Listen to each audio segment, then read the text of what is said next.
Ďakujem, Janka. Dobré ráno, ja vás dnes zdravím úplne výnimočne spod strechy a konkrétne spod strechy Bratislavského autosalónu, ktorý sa dnes začína. No a ja už som sa tu tak ráno medzi tými tichučkými autičkami prechádzala a vyberala som si nejaké vhodné do dnešného počasia. Vybrala som si hlavne s pevnou strechou, pretože dnes sa nám počasie pokazí. Už aj na západnom Slovensku bude premenlivá veľká oblačnosť. Na mnohých miestach dnes počítajte s dažďom alebo s prehánkami, najmä v západnej polovici dokonca sa môžu vyskytnúť aj búrky. No a na hrebeňoch Tatier, ak náhodou sa budete tam štverať, tak tam môže aj snežiť. Denné teploty však zostanú ešte celkom príjemné.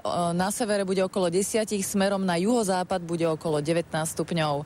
V nadmorskej výške 1500 metrov bude okolo plus 3 stupňov. Bio je dnes na 3, čo je mierna záťaž. No a tá pevná strecha na tých autách sa vám zíde aj v tom zmysle, pretože má opäť fúkať silný nárazový vietor. Aktuálne je najchladnejšie v Žiline a v Piešťanoch okolo 4 stupňov, najteplejšie v Bratislave, kde je 12 a prší už v Poprade a v Košiciach. Nezabudnite si dážniky. Ideme športovať. Števko, ahoj, dobré ráno ti želám.